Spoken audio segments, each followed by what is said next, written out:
Bonjour à tous, on continue avec les petites pensées du jour que j'aime bien vous partager, partager avec vous.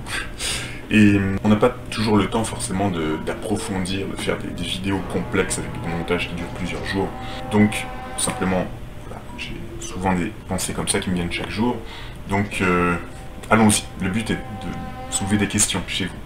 Récemment, je réécoutais la BO, la musique du film Nuit Rouge de Georges Franju, 1974. C'est un film que j'aime beaucoup depuis longtemps, qui était vraiment difficile à trouver il y a quelques années, je sais pas si c'est toujours le cas. Et je me suis dit un truc tout con, tiens, moi j'ai les affiches du film dans plusieurs pays, dans plusieurs langues, et la version anglaise, c'est Shadow Man. Bon, on pourrait traduire par Homme de l'ombre. Et il y a un petit message en haut de l'affiche, Absurdly Extravagant Fun. Et toute l'affiche est pseudo-comique, avec c'est un foutras d'habits ou de masques templiers, la Joconde, plus... Enfin c'est vraiment... L'affiche tourne ça de façon comique.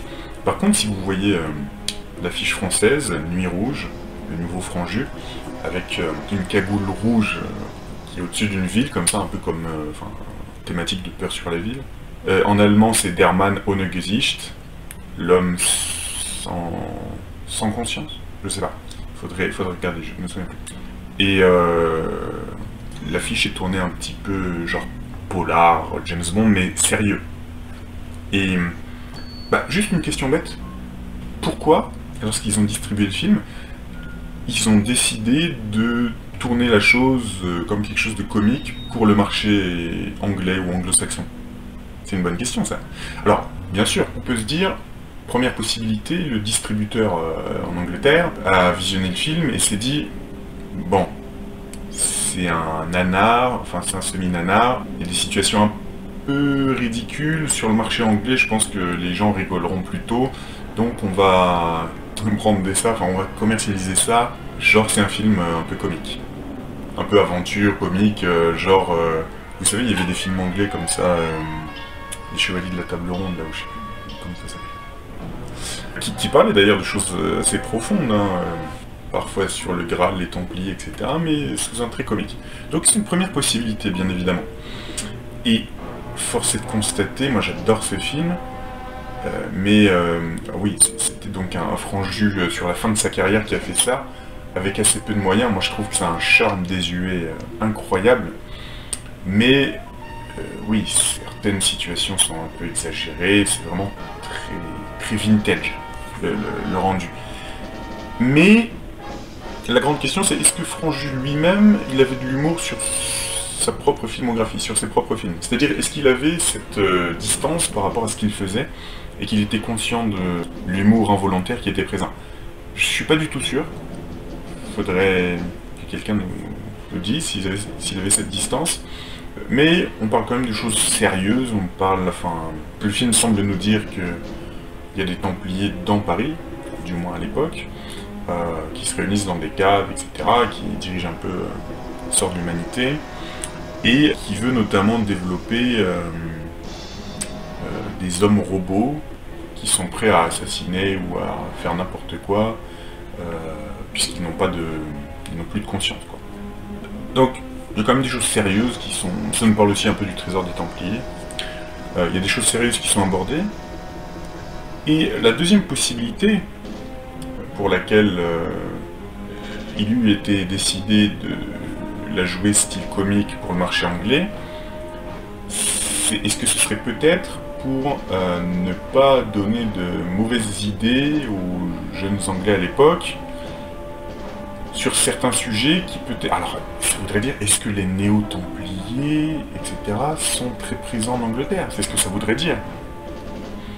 Est-ce que ça aurait dérangé certains si on avait commercialisé ce film de Franju d'une manière sérieuse, comme dans les autres pays?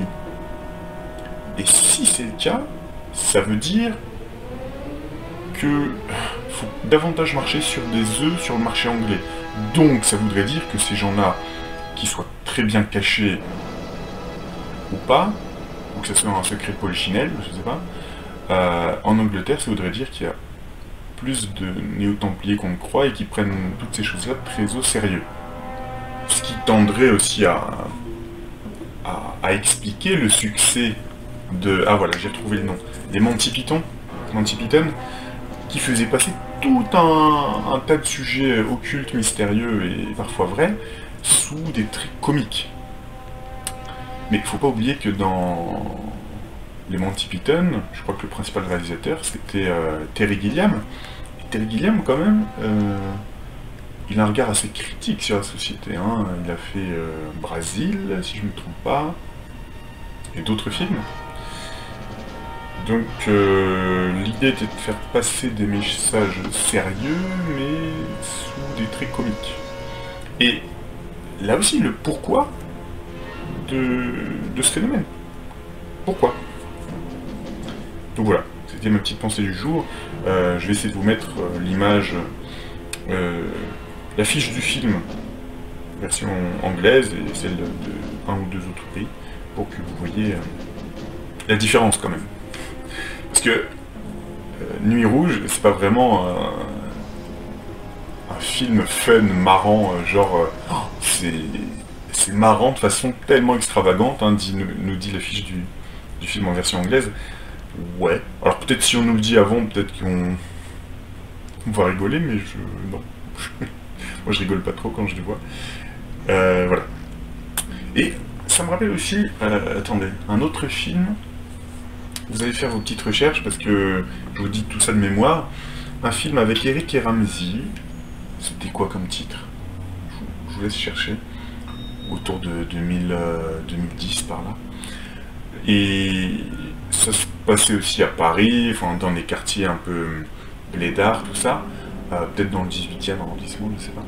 Et à un moment, il tombe dans une secte. Des mecs avec des chapeaux pointus et tout. Et une secte d'extrême droite probablement. Et Ramsey revient tatoué contre son gré. Et il y a cette scène où Eric comme ça regarde ce qui a été gravé sur son dos, enfin en tatouage, et on voit bien une pyramide inachevée et des messages assez étranges occultistes. Et là aussi, c'est voilà, tu dis ah tiens c'est un film marrant, ouais. Et on te met deux trois petits trucs plus sérieux. C'est étonnant tout ça. Je vous dis à très bientôt, j'espère que cette vidéo vous aura intéressé malgré sa brièveté. Je vous dis à très bientôt.